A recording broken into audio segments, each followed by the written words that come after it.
What's up, guys? Welcome back to the YouTube channel. We're over here at Shop B&K Performance, getting my car ready. We got some racing to do this weekend. We got 2 races coming up. Going to Outer Banks Dragway on Saturday and Northeast Dragway on Sunday.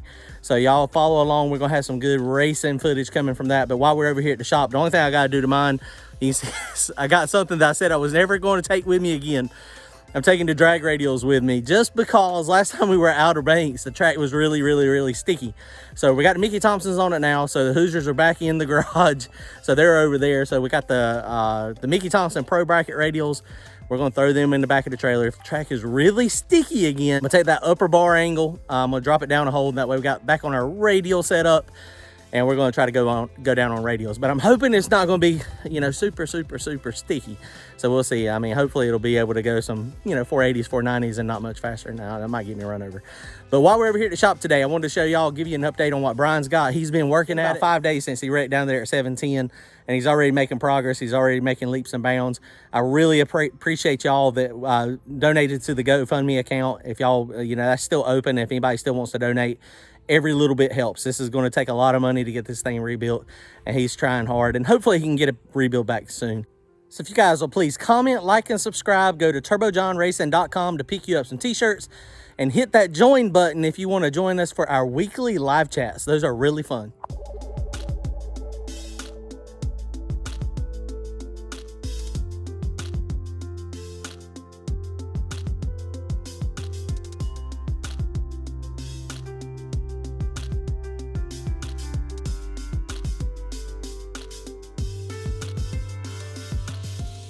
After I got measurements, measured it, he's like, man, it just needs clipped. He's like, just do a bolt-on clip and redo it.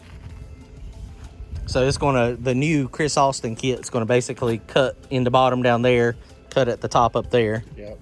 And then this whole front's gonna come off, and it comes with A-arms and everything. The whole front stuff. Man, that was a hard hit. So he's already pulled the side out. This side, you know, it was crushed in pretty good. So he's out here, he's working on it, making progress, got the motor and transmission out. We'll go look at everything, see how it looks there. I appreciate everybody jumping on to the GoFundMe and donating some cash to it. That's gonna help a ton with getting this thing back together. Tremendously, I really do appreciate it. Yeah, that's freaking awesome, guys. I really appreciate it. We're gonna link that GoFundMe in here too. I mean, it's still got a long ways to go, but this thing is, I mean, he's been working on it. The back here, you can see he's already started working on this.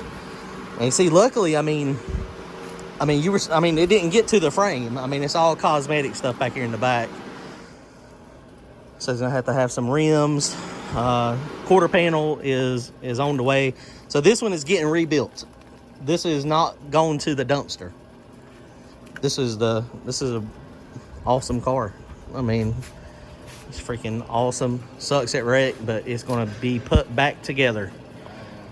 You gonna paint? You gonna leave it the same color? Or you gonna do it just like it was? When it comes back out, nobody will know the difference. All right, look the exact same. Here is the turbo.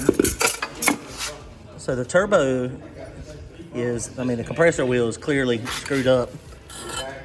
This housing here is destroyed. I mean, you can see that took the brunt of it. So it's cracked all the pieces.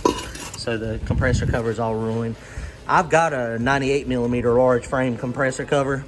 So we may get this turbo sent off, send it to Jose. I mean, it still has no play in it at all. Everything seems to be spinning fine, but I mean, you know, that turbo comes to an abrupt stop, and you can see it crack this, and that's just when it had the impact. So the compressor wheel is no good, but Jose may be able to slide a 98 millimeter compressor wheel on it, billet wheel, and then he's got a billet turbo. So we may do that on the turbo. So this is the pipe, the blow-off valve. That goes to the throttle body. And look, it pushed the turbo all up. Oh yeah, the headers are ruined. So it's gonna need a new set of headers. That ProCharger valve seems to be okay though, so that's nice. That thing's been through a lot. So that's good, salvage that. Let's look at the motor stuff real fast. So here's the motor. The motor seems to be, he hasn't pulled it apart yet. He's gonna pull the motor apart. The only thing that he can see, the brunt of it. You said nothing was on the harmonic balancer? No, it just barely hit it enough to hit that and break that cover. So, I mean, it pushed. I mean, all this, the fuel pump stuff looks fine. Well, I mean, that cover there. Or did you... No, that's like that. Okay, so that's clearance to clear... Oh, the harmonic balancer. Oh, the cover. Okay, I got you. So, I mean, it clearly... I mean, it busted that cover. So, I mean, that cover is... Where'd you get the cover from? Was that Alki Digger? No, it's a LS cover. Oh, it's just an LS... Oh, that's just one that you modified. Yeah, it's just one that I made to run this campground. I got you. Okay, so that's easy replacement then. Little ding on the fuel pump. I might have seen Scrub that something off, but I ain't gonna send it off. I'm gonna take it apart. I mean, it spins fine. They'll send you a kit. I mean, it's just like a vane type pump. You know, it's got the carbon slide out. On transmission, the only thing that happened was it yanked that bolt out right there. So it definitely smacked it hard. But it seems like it, I mean, he'll take all that apart too, make sure all that's in good shape. But maybe, I mean, it seems like the motor, I mean, nothing on the motor with nothing pushing on the crankshaft on the harmonic balancer. I mean, it's probably fine. I mean, it pushed on this on the cover.